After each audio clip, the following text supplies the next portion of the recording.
Sir Michael Parkinson is arguably one of the greatest interviewers of our time. From Madonna to John Lennon to George Clooney and even Michael Caine, he sat down with them all. Now, the legendary presenter may have passed away last year, but his family members have found a unique way to keep his legacy alive.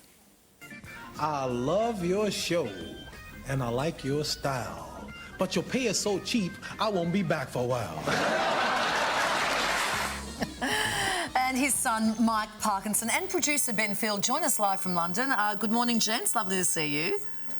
Hello, good morning. Hi. Mike, just over a year since your darling father passed away, we imagine the support from fans has been incredible and on a global scale too. Yeah, it was quite remarkable. I mean, we knew he was popular, but not quite as popular as we realised when he did pass away. And then one of the most extraordinary things we heard from Australia was not only the outpouring, but the little gestures, and sometimes quite big gestures that happened just off the bat. And there was one wonderful thing where the Australian Golf Club, where he used to play golf very badly, I hasten to add, but they actually put the Australian flag at half-mast.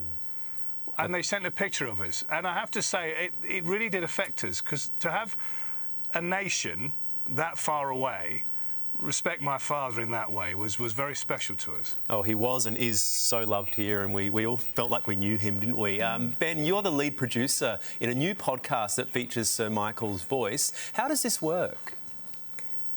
Yes, I mean, it works basically on a voice-to-text and text-to-voice kind of model. So it's completely unscripted. We've trained an AI model on Sir Michael's interview technique.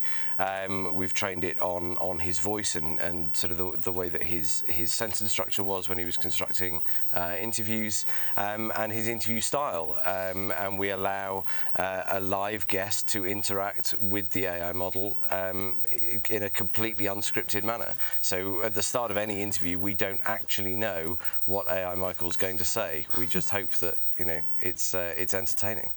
You've sent us a new exclusive audio clip of Parky's voice created by AI. We're going to take a listen and see how real it sounds. Good morning, Kylie and Sam, and a warm hello to everyone watching down under. I hope life in Australia is treating you well. Sam, you've got your work cut out for you keeping up with Kylie. 17 years at the top doesn't happen by accident. And Kylie, do look after Sam. Good weathermen are as rare as a sunny day in London. Anyway, thank you so much for supporting my new podcast, Virtually Parkinson.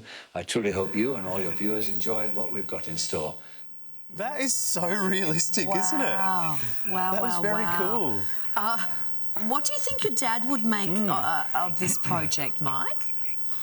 Well, I mean, the project really had quite a long gestation period, because obviously I worked with my father for a long time, and I used to look after the archive, his legacy, his intellectual property, if you want. And we had many discussions as he were coming near the end, and as he realised, you know, he wasn't going to be able to work as much. And we talked about the possibility of AI. And the first idea I really had was maybe create his voice to essentially just host maybe a podcast which is scripted about his archive. And when my father passed away, I continued this conversation and happily, by chance, bumped into Ben and his partner, Jamie. And this conversation kind of snowballed from there, didn't it? So Ben can probably pick it up from there. Yeah. So we wanted to make sure that we weren't ever passing off, you know, Michael Parkinson, our AI version. We don't want anybody to think that this is us trying to recreate Michael Parkinson, because ultimately he can't be recreated. He was an individual, he was unique. And so we wanted to make a podcast that explored our relationship sort of with AI. You know, what is it like to be interviewed by an AI? And how does that sort of feed into our fears almost? And sort of how does that relationship play out in that live and unscripted arena? Because that interview process is unlike anything that we've experienced before, and every interview we do, the results are truly fascinating, with people giving away information that perhaps they would never have given away to a human interviewer. You know, I've done so many of these at the moment with different guests, and the outcome is just completely unreal. It's well, brilliant. Artificial intelligence is being used everywhere these days. We're all seeing it almost every day. How can you be sure that people won't just use Michael's voice for their own advantage?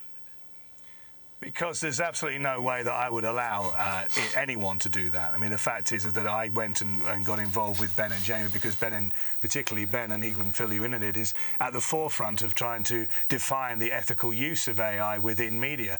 And I wouldn't allow anything to happen. Every single recording, every single piece, even that piece that was played to you, is run past me. If I don't approve it, if I don't think it's acceptable, it doesn't go out. You know, it's not for me to want my father's voice to be used in any other way but to celebrate his talent, to remember people for what he was, and also, to be honest with you, I'll be truthful, is to try and actually get people to go and look at his archive again, which is why alongside the podcast we've created a Michael Parkinson YouTube channel where you can go and see all those clips that you showed again, and hopefully introduce a new audience who'll go there and think, my goodness, actually the real one's even better than the AI. Yeah, because because there's the sparkle, there's the charm, there's the glint in the eye, there's that certain magic that made Michael Parkinson, right? And you wouldn't want to ever try and replace that. We're certainly not going to replace him. Yeah. We can't. He's irreplaceable. Yeah. And all we're trying to do, as Ben explained, is we're trying to actually use the technology that's available and use inevitably what will happen and do it in the best way. And I think that, you know, I think people will be really surprised by it, and it will take the fear and the worry away. Yeah. And actually, that's a really good point, is that when we look at these, you know, that fear that people have that, you know, AI is, you know, you lose your identity and people can sort of copy it everywhere. So I've been heavily involved in writing the legislation and the policies within the broadcast industry to make sure that AI misuse doesn't happen. Yeah. And that there are certain guardrails and safeguards that are put in place to make sure that, you know, every AI project that goes forward has informed consent at the heart of it, and you can't just, you know, steal somebody's likeness off the internet and use it for commercial gain. Yeah, it's been really lovely talking to both of you, Ben and Mike. Thank you so much for your time this morning.